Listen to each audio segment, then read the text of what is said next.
Hey there, YouTube. I thought I'd hop on real quick and explain a recent Instagram post I put up. Just three photographs, something that I've not seen, I've not physically witnessed it in person happen with a 9mm 2011.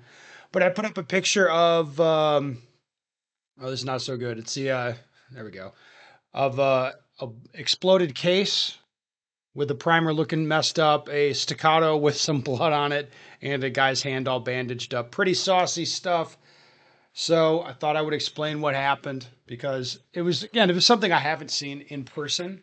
I've heard about it, and it used to be more of a thing back when people shot 40s for whatever reason. So what was going on? Imagine this is a 2011. What happened is guys shooting a drill, shoot, shoot, shoot, shoot, shoot, all's going well. Then it appears the gun doesn't go back into battery. It's just hanging a little bit out of battery.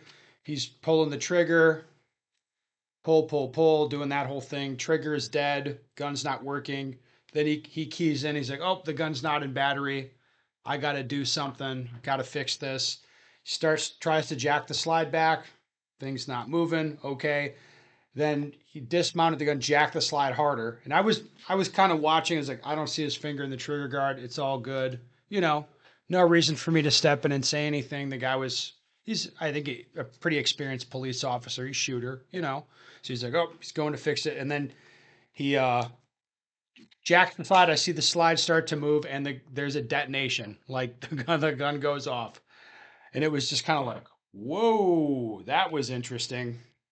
Because I mean, the first thing when you see something like that, a guy's holding a gun and the gun goes off, you're like, yeah, he caused that to happen. Of course, right? That's the first thing you're going to think. But then I play it back in my head. I'm like, no, I think his finger was out of the guard.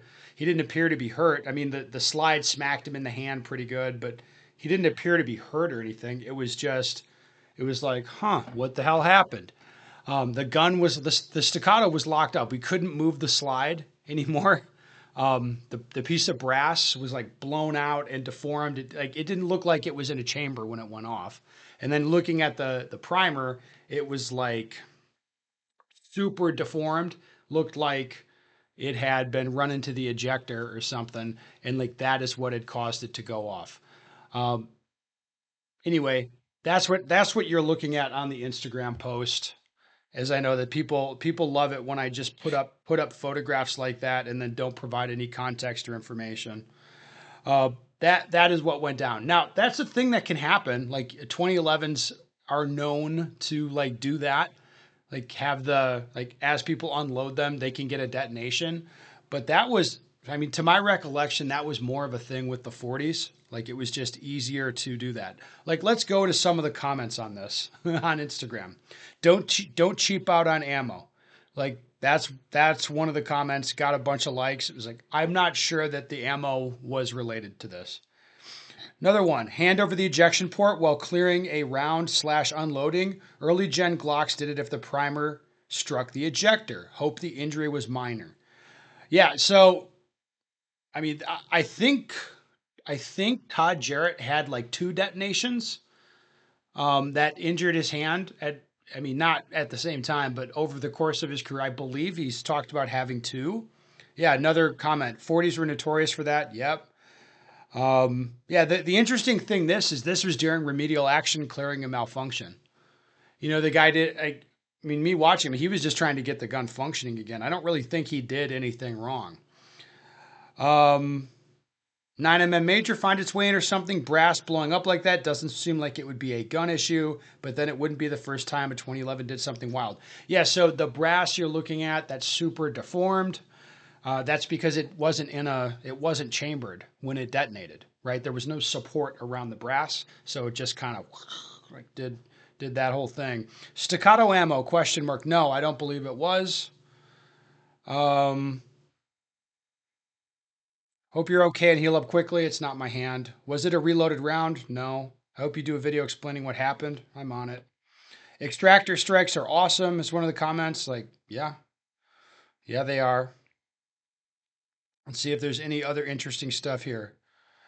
How would this cause an injury? Yeah, so the guy got smacked by the slide, and they pulled a. So on his hand, there's like where the slide hit him. I don't believe there was any shrapnel or frag in there. That was like the worst of it.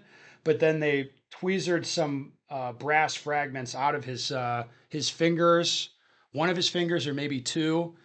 Like like the guy that was the victim of this situation handled it like a champ. Like he is just like boom, like there's a detonation. He's like, okay. He's like sets the gun down. He's like looking. He's like fuck, looking at his hand. I had a similar issue with some ammo in my G17 Gen 5. It'll wake you up for sure. Definitely was the ammo. Like, no, this was not it. Um, Seeing this right before I bought a Staccato might be changing my mind. He replied, don't put your hand over the ejection port when unloading and you'll be fine. Like, again, that's where I've heard about this. I've heard, like, oh, like don't put your hand over the ejection port when you unload. There could be a detonation, particularly with the 2011s. It's like, yep, cool. But in this case, it was remedial action, clearing a malfunction. Anyway, guys, now you know there's enough rambling and banter about that. Have a good one.